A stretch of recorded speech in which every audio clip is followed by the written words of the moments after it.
Hah, ternyata setan.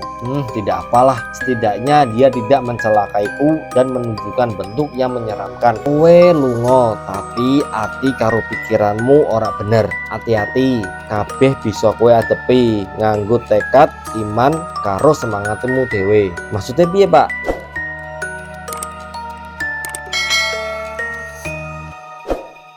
Kamera roll, audio on. Assalamualaikum warahmatullahi wabarakatuh.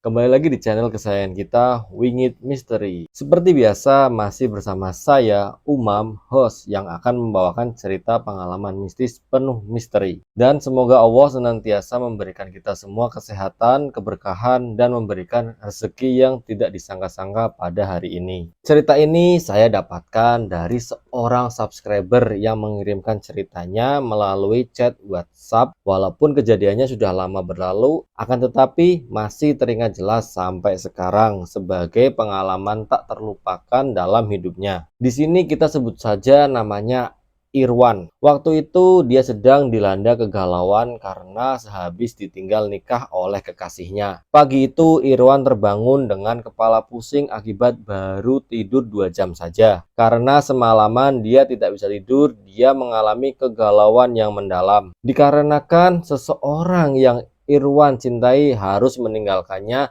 dan menikah dengan orang lain. Untung saja Irwan masih kuat iman sehingga tidak melampiaskan kegalauannya dengan hal-hal yang negatif. Di saat Irwan masih galau berat, dia pun berpikir mencari cara untuk melepaskan segala beban ini, menjernihkan pikiran dan hatinya serta bertekad kuat untuk move on. Terlintas dalam pikirannya pada waktu itu, dia ingin mendaki gunung karena mendaki gunung adalah hobinya sejak lama. Tetapi hari ini adalah hari Selasa dan teman-temannya yang biasa mendaki gunung bersama pasti semuanya sibuk dengan aktivitasnya masing-masing. Ada yang bekerja, ada juga yang masih kuliah. Meski sebelumnya Irwan juga sudah terbiasa mendaki gunung sendiri, tetapi biasanya Irwan mendaki di akhir pekan sehingga masih banyak bertemu pendaki-pendaki lainnya, baik di base camp ataupun di jalur pendakian. Sedangkan hari ini adalah bukan hari libur kerja dan gunung pastinya akan sangat sepi. Setelah beberapa waktu berpikir, Irwan pun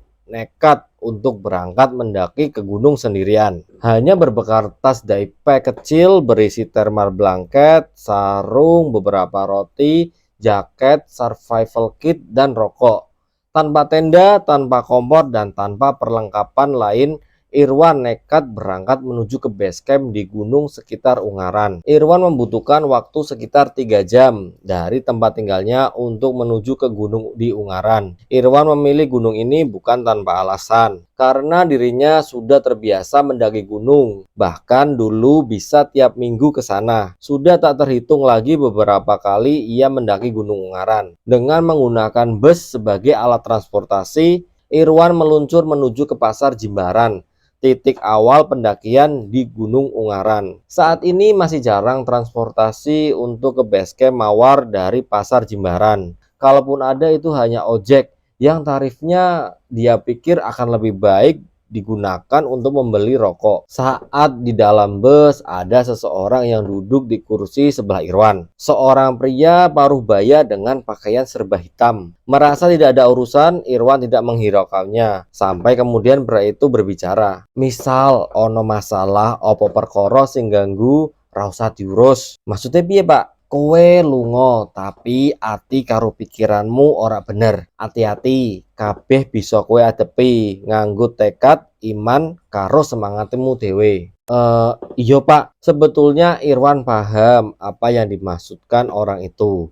Tetapi karena memang kondisi pikiran dan hatinya pada saat itu dia sedang tidak karuan, maka Irwan tidak berniat melanjutkan percakapan. Tak lama orang itu kemudian turun dari bus. Sebelum turun, dia sempat melihat wajahnya, lalu mengangguk dan tersenyum. Irwan pun merespon dengan hal yang sama. Singkat cerita, setelah Irwan sampai di tujuan, yaitu Pasar Jimbaran, Irwan turun dari bus, lalu mampir ke warung untuk makan sebelum memulai pendakian. Usai makan dan beristirahat sejenak di emperan salah satu kios pasar, Irwan pun mulai berjalan menuju ke base camp Mawar. Sepanjang perjalanan di Pasar Jimbaran hingga base camp Mawar tidak ada hal yang istimewa yang perlu diceritakan. Irwan hanya menyusuri jalan desa beraspal dengan deretan rumah-rumah penduduk dan lahan pertanian di sepanjang pinggirnya. Setelah beberapa jam berjalan kaki, akhirnya Irwan sampai di base camp Mawar. Suasana camp Mawar pada siang hari itu sangatlah sepi. Tidak ada satupun petugas yang berjaga. Warung-warung pun juga tidak ada yang buka. Wajarlah, karena hari itu bukan hari musim pendakian dan bukan juga weekend. Merasa sedikit penat, Irwan pun merebahkan dirinya di sebuah kursi panjang di depan salah satu warung yang tutup. Tak terasa hingga akhirnya Iwan tertidur, entah karena kelelahan atau karena memang semalaman kurang tidur. Siang itu Irwan terlelap sangat nyenyak, hingga samar-samar dirasakannya ada yang menggoyang-goyangkan tubuhnya sembari memanggil namanya, membangunkan Irwan. Perlahan-lahan Irwan membuka matanya. Irwan berpikir mungkin salah satu petugas base camp membangunkannya pada waktu itu. Tetapi ketika kesadarannya telah kembali sepenuhnya, Irwan sama sekali tidak mendapati satu orang pun di sana. Padahal jelas sekali dia merasa ada yang membangunkannya. Tetapi Irwan tidak memikirkannya lagi. Apalagi sekarang waktu sudah hampir maghrib dan Irwan belum menjalankan sholat asar. Nampaknya tadi Irwan benar-benar nyenyak hingga tidak menyadari hari sudah hampir gelap. Bergegas Irwan menjalankan kewajibannya. Seusai sholat asar, tak lama azan maghrib berkumandang. Usai menjalankan sholat maghrib, Irwan mulai memikirkan perjalanannya. Hari sudah mulai gelap, sedangkan Irwan di sini sendirian. Sangat beresiko mendaki sendiri, apalagi malam hari begini. Tetapi Irwan tetap memutuskan melanjutkan pendakian apapun resikonya. Dan Irwan berencana memulai pendakian pada saat nanti seusai sholat Isya. Saat menunggu datang waktu Isya, Irwan menghabiskan waktu duduk merenung di depan salah satu warung camp Mawar. Tak lama Irwan merasakan kedatangan seseorang dari dalam hutan pinus. Samar Irwan mendengar percakapan dari beberapa orang di sana. Tetapi Irwan di sini dia tidak mendengar secara jelas kata-kata yang diucapkan. Dalam hati Irwan berpikir, mungkin ini sisa pendaki yang naik akhir pekan kemarin. Terkadang ada beberapa orang yang betah berlama-lama hingga beberapa hari tinggal dulu seperti dirinya. Jadi Irwan menganggap hal itu wajar, tak sedikit pun berpikir aneh, apalagi itu adalah makhluk gaib. Tetapi hingga beberapa lama orang-orang itu tidak muncul juga. Di sini Irwan berpikir sepertinya tidak mungkin jika posisi mereka jauh, karena tadi dirinya sempat mendengar suara mereka. Sampai azan Isya berkumandang pun mereka tetap tidak muncul juga. Irwan tak mau lagi memikirkannya. Irwan segera menjalankan kewajibannya karena Irwan ingin segera memulai perjalanan pendakian. Seusai sholat Isya, Irwan segera bersiap untuk memulai perjalanan pendakian. Berangkat dari camp Mawar, Irwan memasuki wilayah hutan pinus. Irwan berjalan santai namun stabil, tak banyak berhenti karena medan pendakian belum terlalu berat. Dan juga Irwan sendirian, jadi dia bisa sesuka hati mengatur ritme perjalanan. Irwan tidak lagi memikirkan suara orang tadi. Walaupun mereka bukan manusia, Irwan juga tidak peduli. Irwan datang ke sini bukan dengan tujuan tidak baik, meski suasana hatinya memang sedang tidak baik. Dan Irwan merasa wajar jika mereka menunjukkan eksistensinya pada dirinya, karena saat ini hanya dia manusia satu-satunya di situ. Jangan bertanya apakah Irwan tidak mendapatkan gangguan selama perjalanan ini. Irwan adalah satu-satunya manusia di situ.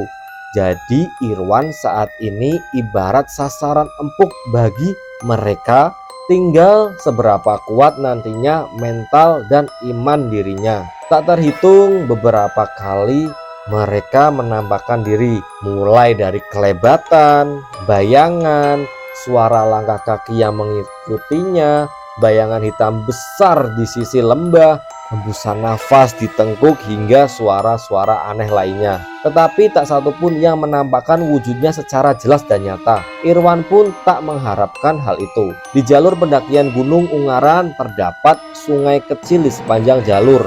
mulai hutan pinus hingga di sungai yang agak besar sebelum pos pertama. Sungai yang terdapat banyak batu-batu besar ini dikenal sebagai istana peri oleh orang-orang. Peri merupakan salah satu bangsa jin dengan wujud wanita yang sangat cantik dan suka menggoda manusia, terutama laki-laki, untuk dibawa ke dunia mereka, dijadikan suami ataupun budak. Mendekati sungai, tiba-tiba bulu kuduk Irwan berdiri. Sempat berpikir untuk kembali saja, tetapi lagi-lagi egonya berkuasa. Irwan terus berjalan menyusuri jalan setapak dengan aliran sungai kecil di sampingnya. Terdapat air terjun kecil.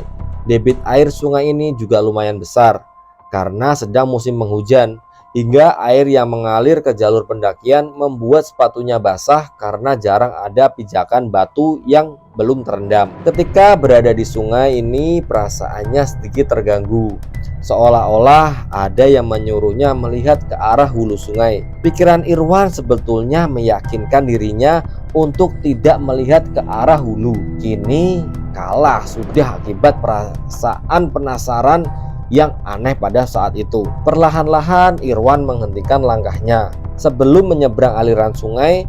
Ketika matanya memandang ke arah hulu sungai, samar-samar Irwan melihat seperti ada sosok perempuan berdiri di atas batu besar di ujung lembah hulu sungai. Jaraknya memang cukup jauh, tapi samar-samar cahaya rembulan yang sedang bulat sempurna pada saat itu membuatnya melihat. Irwan terkesima dengan kehadiran sosok tersebut. Meski samar dan tidak jelas, tetapi Irwan seperti mengetahui bahwa sosok tersebut adalah sosok wanita yang sangat cantik. Perlahan seperti ada kekuatan yang menariknya untuk melangkah mendekatinya. Sempat Irwan maju beberapa langkah untuk menuju ke sosok wanita cantik tersebut, hingga pada akhirnya tiba-tiba kakinya terhenti dan tidak dapat digerakkan. Sekuat apapun Irwan berusaha bergerak, kakinya menjadi semakin kaku. Sosok itu masih terlihat berdiri di tempatnya, tak bergerak sedikit pun. Begitu pula dengan dirinya. Beberapa saat kemudian Irwan merasa pandangannya semua gelap, tapi Irwan di sini masih sadar. Irwan tidak pingsan karena badannya masih bisa merasakan udara dingin di sekitarnya dan juga air yang membasahi kakinya. Tidak lama Irwan merasa seperti ditampar di pipi sebelah kiri. Plak! Seketika itu pandangannya kembali normal dan Irwan jadi tersadar atas apa yang dilakukannya pada saat itu. Astagfirullahaladzim. Irwan seketika berdoa dan berbalik arah kembali ke jalur pendakian. Irwan masih belum tahu siapa atau apa sosok perempuan tersebut. Banyak yang bilang juga bahwa itu adalah penampakan peri penghuni aliran sungai Gunung Ungaran. Tetapi Irwan sendiri tidak dapat memastikannya karena Irwan sendiri juga masih awam perihal jenis dan golongan bangsa jin, terutama penghuni gunung. Sambil terus berdoa di dalam hati, Irwan melanjutkan perjalanan pendakiannya ini. Masih dengan suasana yang sama di sepanjang perjalanan, banyak makhluk yang tak kasat mata yang berusaha menunjukkan eksistensinya di hadapannya. Namun Irwan tidak memperdulikannya dan Irwan yakin dirinya tidak akan bisa melihat bentuk mereka. Jika sekedar bayangan, kepulan asap, dan suara-suara samar dan lain-lain, Irwan masih memaklumi dan tidak terlalu memperdulikan. Irwan menganggap mereka sedang menemani dan menghiburnya yang sedang patah hati. Sampai di pos pertama, Irwan sempatkan istirahat dulu sebentar. Dia meminum air segar yang dia bawa serta membakar sebatang rokok untuk mengusir udara dingin yang semakin malam semakin menusuk. Sekitar 15 menit kemudian, Irwan mematikan rokoknya. Usai mengantongi sisa batang rokok tersebut, Irwan berdiri untuk melanjutkan perjalanan. Ingat, jangan meninggalkan sampah di gunung meski hanya sisa batang rokok sekecil apapun. Oke, lanjut. Perjalanan sunyi menembus gelapnya hutan menuju yaitu puncak Gunung Ungaran. Tidak ada hal istimewa yang bisa diceritakan sepanjang perjalanan dari pos pertama hingga sampai ke kebun teh Promasan, karena hampir semua kejadian sama saja seperti sepanjang perjalanan sebelumnya, yaitu sepi, sunyi, sendiri, dan mereka yang menemaninya juga sekedar menyapa dengan cara mereka, yaitu memperlihatkan bayangan atau suara-suara aneh saja.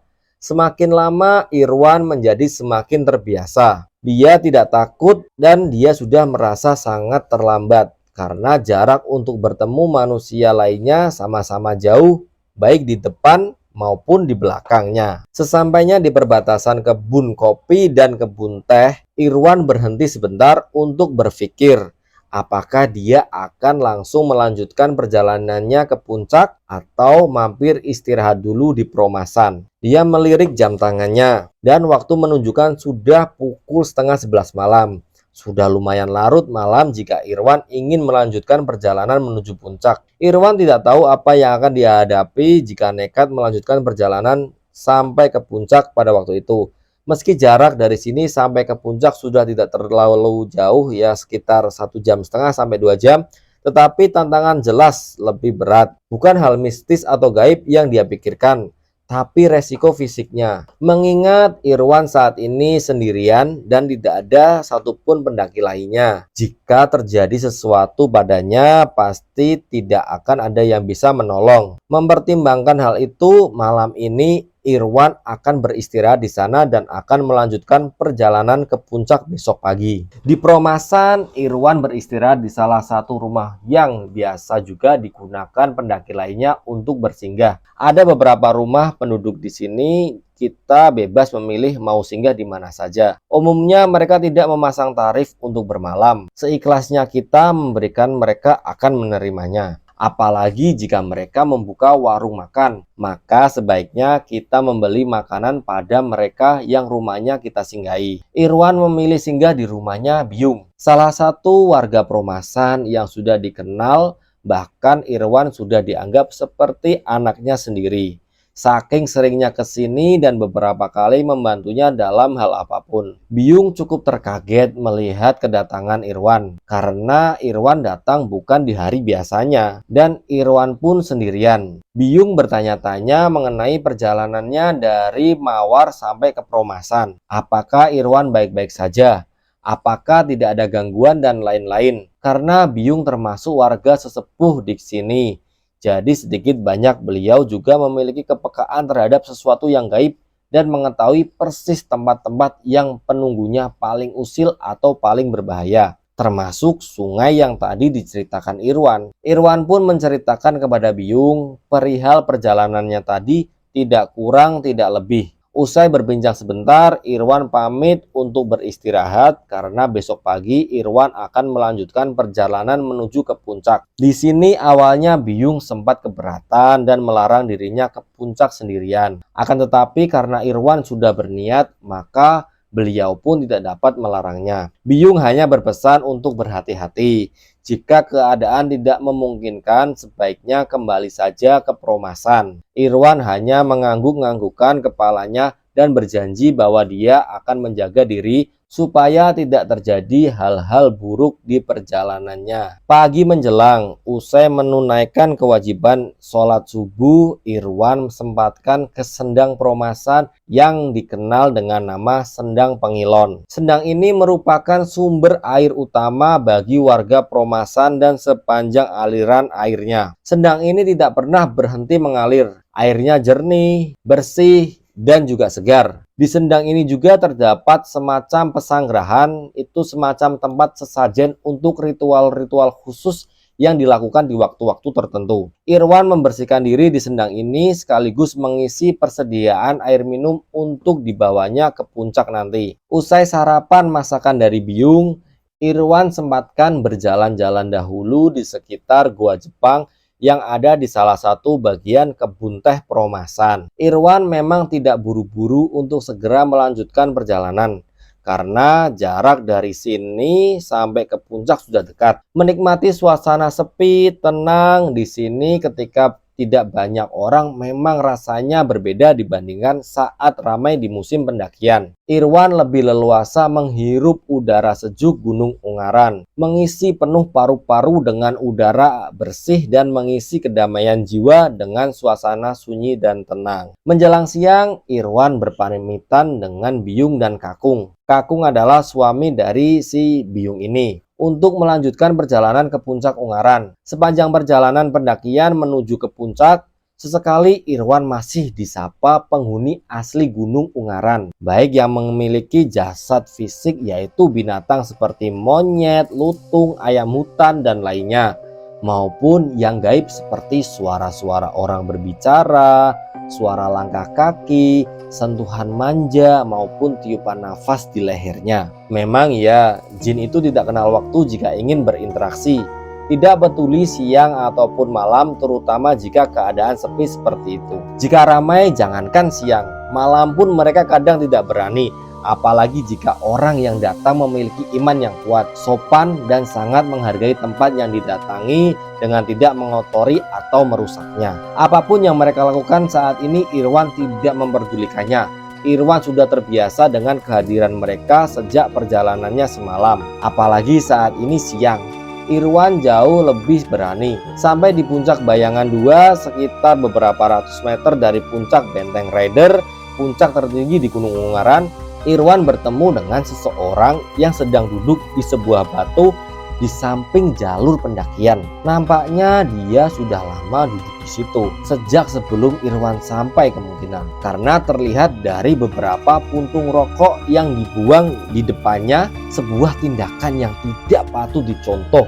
Irwan sempatkan untuk menyapa ketika dia hendak melewatinya, karena Irwan tidak berniat berhenti untuk beristirahat di sini. Tetapi orang itu justru menyuruh dirinya untuk berhenti dulu lalu menemaninya. Kemudian Irwan menyetujuinya dan mereka berdua sempat mengobrol. "Dari mana, Mas?" "Dari bawah, Mas." "Lah sampean dari mana? Kok sendirian juga?" "Oh, saya dari situ aja." "Ya memang saya sendirian dan selalu sendirian, Mas. Kebetulan sampean kesini, jadi saya nyari teman." Ucapannya ini sedikit aneh, padahal tidak ada yang aneh dengan orang ini. Irwan melihat secara fisik dia tidak ada kejanggalan. Kakinya menapak tanah, pantatnya pun sempurna menempel di batu yang didudukinya. Pakaiannya biasa, celana panjang, baju kaos hitam polos, dan sandal jepit. Namun tidak terlihat ada tas atau ransel khas pendaki. Rokok di jarinya selalu menyala. Sesekali dia hisap pelan-pelan namun dalam, dan setiap kali habis selalu dia membakar lagi. Terlihat dari banyaknya puntung rokok yang berceceran di depannya. Kemudian orang itu berbicara lagi kepada Irwan yang sedang mengamatinya. "Sampean nggak perlu memikirkan hal yang sudah jelas tidak bisa membuat sampean senang. Relakan saja dan lakukan hal lain yang lebih baik," ucapannya. Irwan sempat bingung bagaimana dia bisa mengetahui isi pikirannya pada saat itu. Irwan tidak menjawab ucapannya tersebut.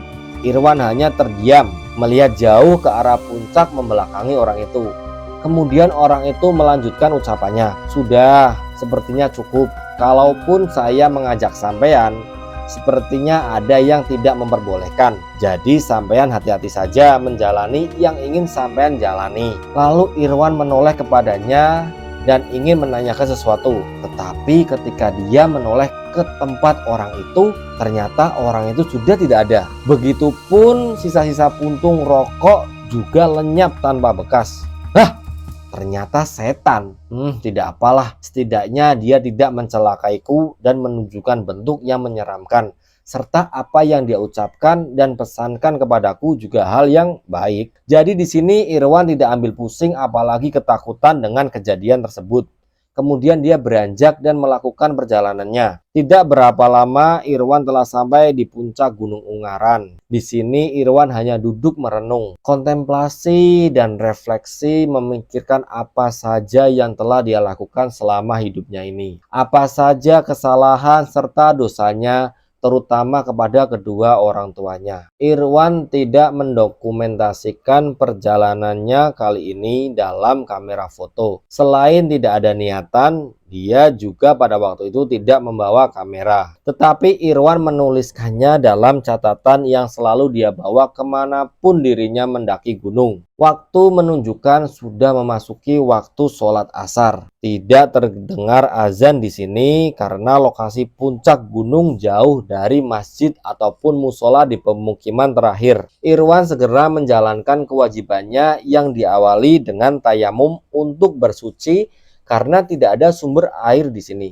Usai sholat asar, Irwan segera bersiap melanjutkan perjalanan untuk turun dari puncak. Jalur turun kali ini Irwan sengaja memilih jalur Gedung Songo. Bukan tanpa alasan Irwan sengaja memilih jalur Gedung Songo, karena dia ingin sekedar sambil menikmati suasana wisata besok pagi. Wisata gratis karena Irwan akan masuk area Gedong Songo dari pintu belakang. Meski untuk menuju ke sana dari puncak, Irwan harus melalui jalur yang lebih ekstrim, lebih seram dan lebih rimbun karena jalur ini sudah mulai jarang dilalui. Bahkan sampai saat ini, jalur Gedong Songo kabarnya sudah ditutup total dari jalur pendakian karena lebih berbahaya. Tidak banyak membuang waktu, Irwan segera beranjak menuju arah jalur Gedung Songo. Dari puncak Ungaran, Irwan mengambil arah barat daya tepat di seberang jalur naik dari Kebun Teh Peromasan. Turun melalui jalur Gedung Songo, ini bisa kita tempuh selama kurang lebih 4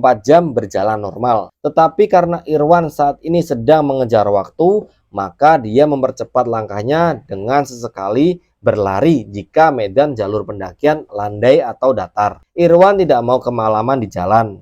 Bagaimanapun juga, Irwan tetap manusia biasa yang memiliki rasa takut. Jika bisa menghindari waktu malam, waktu di mana mereka banyak beraktivitas, kenapa tidak? Di jalur ini terdapat banyak pohon besar yang usianya mungkin sudah ratusan tahun. Dan di antara hutan ini, Irwan bisa merasakan banyaknya penghuni yang mungkin juga merasakan kehadirannya. Tak segan mereka berusaha menampakkan diri di depan Irwan, baik di bawah pohon, gelantungan di dahan, maupun di antara semak belukar yang sangat rimbun. Namun tak satu pun yang terlihat jelas, hanya sekedar bayangan hitam atau putih yang ketika Irwan balas melihat justru menghilang. Irwan tidak memperdulikannya. Irwan hanya bisa terus berjalan. Kadang-kadang dia berlari supaya bisa segera sampai di tujuannya, yaitu Gedong Songo. Singkat cerita, malam pun tiba.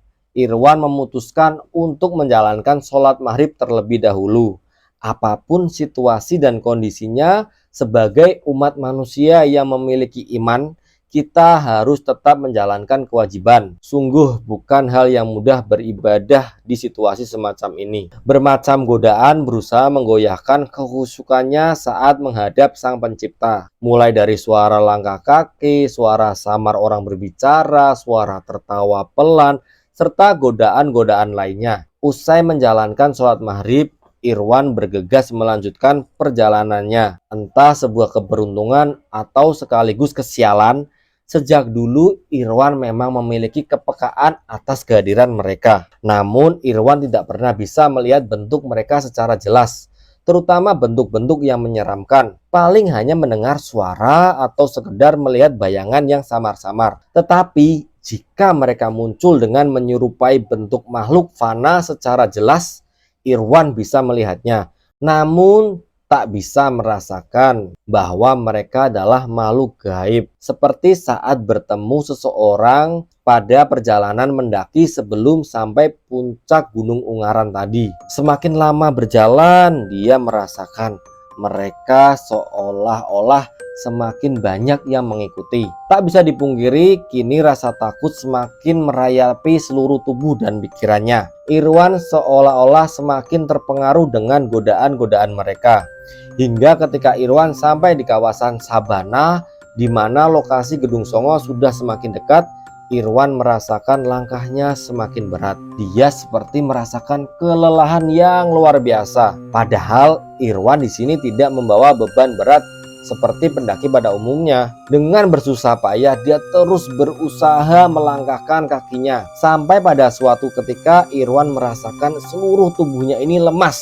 Kemudian dia jatuh terduduk. Dalam kondisi saat ini Irwan memejamkan matanya, berusaha memusatkan pikiran dan konsentrasi diiringi doa yang terus ia panjatkan dalam hati. Kini Irwan merasakan seluruh badannya panas yang seolah-olah membakar. Berusaha semakin keras melawan kondisi ini, Irwan semakin merasakan kesadarannya memudar. Hingga pada akhirnya Irwan tersadar seperti dikelilingi banyak sekali orang berdiri yang memandanginya dengan posisi terbaring tidak berdaya. Tidak berapa lama entah apa yang terjadi, mereka semua tiba-tiba pergi dari situ dan Irwan pun mulai kembali sadar sepenuhnya. Di sekitar Irwan hanya ada kegelapan, samar-samar terlihat hamparan padang rumput dan beberapa pohon. Kemudian suara azan samar-samar mulai terdengar dari speaker musola atau masjid di bawah. Sepertinya sekarang sudah memasuki waktu sholat isya. Dan dengan terdengarnya suara azan, artinya kini Irwan sudah tidak terlalu jauh dari pemukiman terdekat. Alhamdulillah ya Allah, berkat izinmu aku masih bisa mendengar suara azan. Masih diberikan keselamatan lahir dan batin untuk menyembahmu dalam ibadahku. Usai menjalankan sholat isya, Irwan melanjutkan perjalanannya. Kali ini Irwan merasakan langkahnya jauh lebih ringan dari sebelumnya. Mereka yang ada di sini masih tetap mengawasi dari dalam kegelapan. Namun kali ini mereka tidak lagi menampakkan diri di depannya. Tetapi Irwan tahu pasti mereka masih tetap di sekitaran situ. Jadi Irwan harus tetap waspada dan berkonsentrasi penuh. Sekitar 1 jam kemudian, Irwan telah sampai di area Candi Gedong Songo. Irwan masuk melalui pintu belakang, tepatnya melalui sela-sela pagar yang tidak rapat. Sepi sekali suasana di sini. Wajar, hari ini bukan akhir pekan. Jadi tidak ada yang ngecamp di situ. Di hutan pinus bagian belakang area Candi Gedong Songo itu memang dulu biasa digunakan untuk camping. Entah sekarang masih atau tidak, kita tidak tahu, karena Irwan sudah tidak lama ke sana. Irwan melangkahkan kaki menuju ke arah pintu keluar karena percuma juga Irwan di sini selain tidak ada orang lain, Irwan juga tidak membawa tenda. Jadi lebih baik dia memutuskan beristirahat di tempat yang biasa digunakan wisatawan beristirahat di dekat loket Candi Gedong Songo. Di depan loket terdapat semacam ruangan terbuka yang biasa digunakan untuk beristirahat wisatawan yang datang ke situ. Irwan akhirnya tidur di sana malam itu, karena warung-warung juga semuanya masih tutup. Semalaman itu Irwan bisa beristirahat dengan tenang, tidak ada satupun gangguan dari mereka yang tidak kasat mata. Namun saat tertidur, Irwan sempat bermimpi ditemui oleh seseorang. Seorang pria parubaya dengan pakaian tradisional Jawa. Dia mengatakan bahwa Irwan harus berani melangkah karena ada orang yang menunggunya di sisi lain di sana. Entah sisi lain mana, dia juga tidak mengetahuinya. Makna dari mimpi itu pun Irwan juga tidak memahaminya. Dan Irwan hanya menganggapnya sebagai bunga tidur saja. Tepat azan subuh, Irwan terbangun. Dia kemudian membersihkan diri di toilet umum lalu melaksanakan kewajibannya. Pagi harinya Irwan sarapan di warung di sekitar situ. Usai sarapan, Irwan sempatkan jalan-jalan menikmati pemandangan di Candi Gedong Songo. Hari itu ada beberapa pengunjung yang datang, dan siangnya Irwan pun pulang untuk kembali menjalani hari-hari yang biasa saja. Seperti itulah cerita kali ini. Tujuannya menceritakan kisah ini adalah tidak selalu gunung sebagai tempat mencekam dan sehoror yang mengerikan seperti yang diberitakan dan diceritakan beberapa media. Gunung terkadang menjadi tempat pilihan yang baik untuk mengenal diri kita lebih dalam, merenungi apa yang sudah kita perbuat saat tidak ada lagi pengaruh dunia luar, saat hanya ada kita, Tuhan, dan alam yang Dia ciptakan. Sekian dari saya Umam. Untuk kalian yang ingin mengirimkan cerita atau pengalaman mistis, kirimkan ceritanya ke nomor yang saya tulis di bawah ini ya. Bisa kirimkan baik itu bentuk tulisan maupun rekaman suara. Dan bisa juga kirim lewat emailnya wingitmisteri di wingitmisteri@gmail.com. Dan jangan lupa follow Instagramnya wingitmisteri di @wingitmisteri. Untuk kakak-kakakku yang belum subscribe, yuk subscribe sekarang dan tekan tombol like serta tulis komentar di kolom komentar yang sudah disediakan. Terus jangan lupa untuk share cerita ini agar menjadi pengalaman bagi semuanya. Dan untuk yang sudah mendengarkan ceritanya dari awal sampai akhir tanpa di skip, saya doakan semoga diberikan kesehatan, panjang umur, dan dimudahkan rezekinya. Amin. Akhir kata dari saya, wassalamualaikum warahmatullahi wabarakatuh.